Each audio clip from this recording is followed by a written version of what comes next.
ఏమైంది, ఇన్సూరెన్స్ కట్టడంలో ప్రభుత్వం కట్టకుండా వదిలేసింది. రైతులకు రావాల్సినటువంటి ప్రీమియం రాకుండా పోయింది. ఆ రోజు రైతులు నష్టపోయారు. మా ప్రభుత్వం వచ్చిన తర్వాత ఒక్క నిమిషం ఫోన్ లైన్ లో ఆలపాటి రాజేంద్ర ప్రసాద్ గారు, తెలుగుదేశం పార్టీ ఎమ్మెల్సీ వారు ఫోన్ లైన్ లో ఉన్నారు. వారితో మాట్లాడదాం. సార్, ఎమ్మెల్సీ రాజేంద్ర ప్రసాద్ గారు, గుడ్ మార్నింగ్ అండి. సో ఓవరాల్ గా చూస్తే ప్రస్తుతం ఈ తుఫానికి సంబంధించినటువంటి అంశంలో కూటమి ప్రభుత్వం చాలా స్పష్టంగా పనిచేసింది. చాలా మందిని అంటే ఈ ఏదైతే మరణాలు లేకుండా చేసింది, ప్రాణ నష్టం జరగకుండా చాలా జాగ్రత్తలు తీసుకుంది అనేటటువంటి దాని మీద సర్వత్రా ఒక రకంగా చెప్పాలంటే ప్రతి ఒక్కరు కూడా ప్రశంసిస్తూ ఉన్నటువంటి పరిస్థితి. కానీ వైఎస్ఆర్ కాంగ్రెస్ పార్టీ విషయంలో మాత్రం సరిగా చేయలేదు అనేటటువంటి వాదన, విపత్తు సమయంలో కూడా విష ప్రచారం జరుగుతోంది. ఏమంటారు సార్ మీ పార్టీ తరఫున? ఇప్పుడు ఒకటి ఈ విషయంలో మనం చెప్పాల్సిందేం లేదండి. ఎందుకంటే వైసీపీ పార్టీకి శవ రాజకీయాలు తప్పితే ఇంకోటి తెలియదు.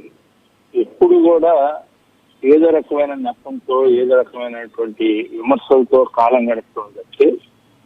మొన్న జరిగినటువంటి బస్సు ప్రమాదంలో కూడా అట్లాగే మాట్లాడారు. నిన్న జరిగినటువంటి తుఫాను విషయంలో కూడా అదే మాట్లాడటం చేపిస్తా ఉన్నారు. సిగ్గుపడాలి.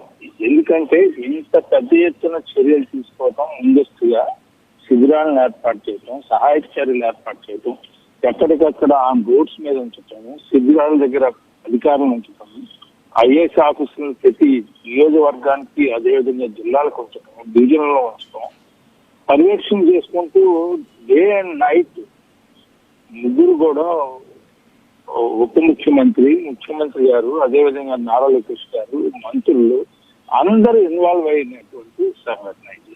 అందరూ ఇన్వాల్వ్ అవటమే కాకుండా ఓన్ చేసుకున్నారు. ఎక్కడ నష్టం జరగకూడదు, ఎక్కడ ఒక్క వ్యక్తి కూడా చనిపోకూడదు అని చెప్పి ఇంత పెద్ద ఎత్తున ముందస్తు నుంచి స్కూల్స్ సెలవటం కాకుండా అన్నింటికి కూడా రెస్ట్ ఇచ్చి బయటకు రావద్దని చెప్పి బయటకు వచ్చిన కూడా మానిటరింగ్ చేసుకుంటూ ఆ రకమైనటువంటి విధానం ఇంతవరకు ఎప్పుడు కూడా జరగలేదు. మనకి గతంలో జరిగినప్పుడు కూడా ఇంత మానిటరింగ్ జరగదు. వాళ్ళు ఉన్న సాంకేతిక పరిజ్ఞానాన్ని ఉపయోగించుకుంటా ఉన్నారు. ఎక్కడికి ఎట్లా మూవ్ అవుతా ఉందని అడుగుతా ఉన్నారు.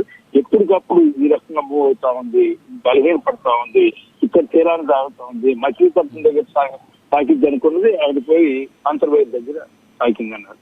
అంటే ఎట్లా ఎప్పటికప్పుడు డైరెక్షన్స్ చెప్తూ ప్రజలు ఆందోళన చెందకుండా చూడటమే కాకుండా ప్రజలకి ఎప్పటికప్పుడు సమాచారాన్ని ఇవ్వటం అనేది మొట్టమొదటిగా మనం ప్రతి 10 నిమిషాలకి 20 నిమిషాలకి బులెటిన్ లాగా మనకు తెలిసిపోయేలాగా వ్యవహారం చేసినటువంటి మొట్టమొదటి ప్రక్రియ.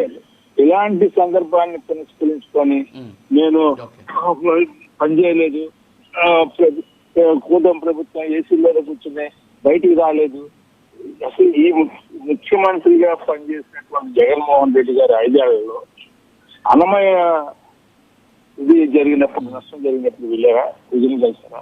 రైతులను ఎప్పుడైనా కలిసారా? చనిపోయిన రైతులను ఎప్పుడైనా కలిసారా? చనిపోయిన ఏదైనా దుర్ఘటన జరిగితే చనిపోయిన కుటుంబాలను ఎప్పుడైనా కలిసారా? ఇప్పుడు ఏ రకంగా స్పందించినటువంటి, ఎప్పుడు మాట్లాడినటువంటి ప్రెస్ మీట్లు కూడా చేసేవాళ్ళు కాదు ఆయన ప్రభుత్వంలో ఉన్నప్పుడు. ఇప్పుడు ఏంటో విలువగా ఏదో ప్రెస్ మీట్ చేయటం, బయటకు రావటం, ఏదో నేను ఇది చేయటం. కనీసం నేను ఒకటి చెప్తాను, మానవతా దృక్పథం అనేది యోచించిందండి. ఎందుకంటే వీళ్ళు స్వయంగా వాళ్ళకేదో సహాయపడిన వాళ్ళు నష్టపోయారని చెప్పి వాళ్ళ యొక్క విగ్రహ ఆవిష్కరణకు వెళ్ళేటప్పుడు వాళ్ళ కార్యకర్త చనిపోతే ఆ కార్యకర్తను పరామర్శించినటువంటి ప్రతిపక్ష నేత ఇవాళ ఎందుకు ఈ రకంగా మాట్లాడుతున్నారంటే, ప్రజలు చీకొట్టినా కూడా నేను మాట్లాడాలి అనుకుని మాట్లాడుతూ ఉంటాను. దానికి ఎవరికి ఏదో రకంగా గుడ్డగాలు చేసి వాడి మీద వేస్తే ఏదో రకమైన మంచి అంటకపోద్దా అని చెప్పి తిరు ప్రయత్నంలో ఉన్నారండి వైసీపీ నాయకత్వం మొత్తం కూడా, జగన్మోహన్ రెడ్డి. ఎందుకంటే నేను చెప్పగలను, చెప్పండి అసలు ఏ రకంగా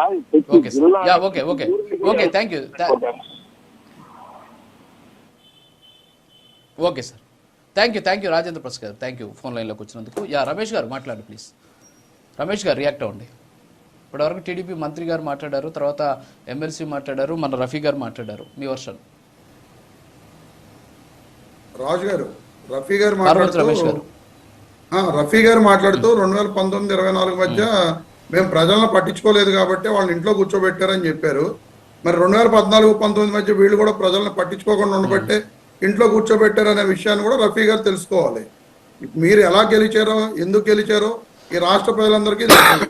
తెలుగుదేశం పార్టీ అనేది ఒంటరిగా పోటీ చేస్తే ఈ రాష్ట్రంలో గెలవదు.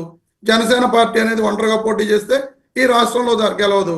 అయినా సరే వీళ్ళు జబ్బలు తరుచుకుంటూ మమ్మల్ని ఏదో ఇంట్లో కూర్చోబెట్టారనే మాటలు ఈ డిబేట్లోకి వచ్చి మాట్లాడటం తప్ప, ఒంటరిగా పోటీ చేయలేని ఈ పార్టీలు కూడా వైఎస్ఆర్ కాంగ్రెస్ పార్టీని విమర్శిస్తాయి. అలాగే ఆయన చెప్తున్నారు పవన్ కళ్యాణ్ గారు అంత ఇచ్చారంట, మరి చంద్రబాబు నాయుడు గారు ఎంత ఇచ్చారంట ఇప్పటి వరకు మరి నేనైతే చూడలేదు. చంద్రబాబు నాయుడు గారి గురించి ఏం చెప్పడు, పవన్ కళ్యాణ్ గారు ఇచ్చారని చెప్తాడు.